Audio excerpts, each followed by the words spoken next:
Want to tell you about a woman I know. She's been promoted twice. She's respected. She's the one people call when things get difficult. She turns up. She delivers. She holds everything together at work, at home, everywhere. And yet, she cried in her car for 20 minutes the other afternoon before she could face going inside. She doesn't actually think of herself as struggling. She thinks of herself as successful. And that right there is what I want to talk to you about today. We were handed a definition of success before we were old enough to question it. Achievement, status, the ability to keep going no matter what. But I work with success from a completely different perspective, through the lens of emotional resilience, through how deeply rooted you are, how truly connected you are to yourself. And from that perspective, I want to offer you something I discovered that changed everything for me. I'm not a researcher who studied this in a laboratory. I'm someone who spent over 20 years watching nature, really watching it, and noticing something that the trees and plants were doing that we were not. What I discovered, I call the 12 sacred roots of emotional resilience. Not invented, discovered. And the most important thing they taught me was this. The trees that survive the hardest conditions are never the ones that push hardest. They are the ones with the deepest, most quietly tended root systems. Now let's just look at the woman who I introduced you to in the car park at the very beginning. Look at the nurse who gives her last reserves to a patient and then drives home on empty. The teacher who arrives early and stays late. The social worker who holds everyone else's crisis together whilst quietly losing touch with her own. By every conventional measure, they are successful, but their root systems are dangerously depleted. And here is what the wellness industry, I believe, gets catastrophically wrong.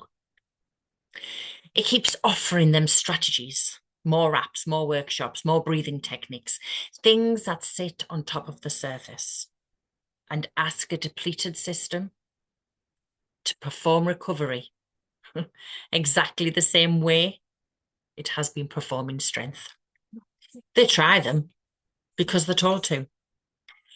Something helps briefly, and then Monday comes and the staff room is the same and the rota's the same and they are the same, only more exhausted from having tried again. That is not failure of effort. That is failure of method. Because the problem was never on the surface. The problem is underground, in the roots, and no amount of surface level intervention reaches the ground the problem actually lives in. What these women needed, what I needed, because this is lived experience as much as professional understanding. I didn't need another layer of coping. I really needed permission to go deeper, to tend what had been neglected, to understand that real resilience doesn't perform, it grows. And here's the part that quietly undoes everything. When a nurse tends her own roots, her patients get better care. When a teacher comes home to herself, 30 children feel it the next morning. When a woman starts performing, through strength and starts building it from the inside out, she doesn't just change her own life, she changes every single room she walks into. This is not a soft outcome. This is the most important thing that could happen in any ward, any classroom, any workplace in the world.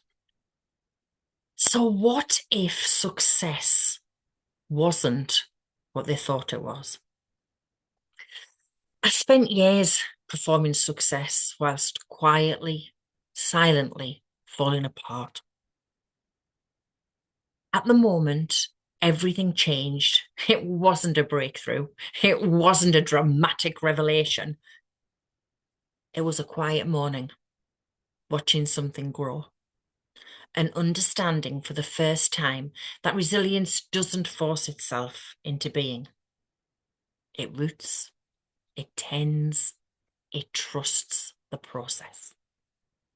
That understanding, it became a movement because I knew I wasn't the only one quietly wondering whether the definition of success she had been handed was actually the right one for her. When enough people ask that question, something shifts.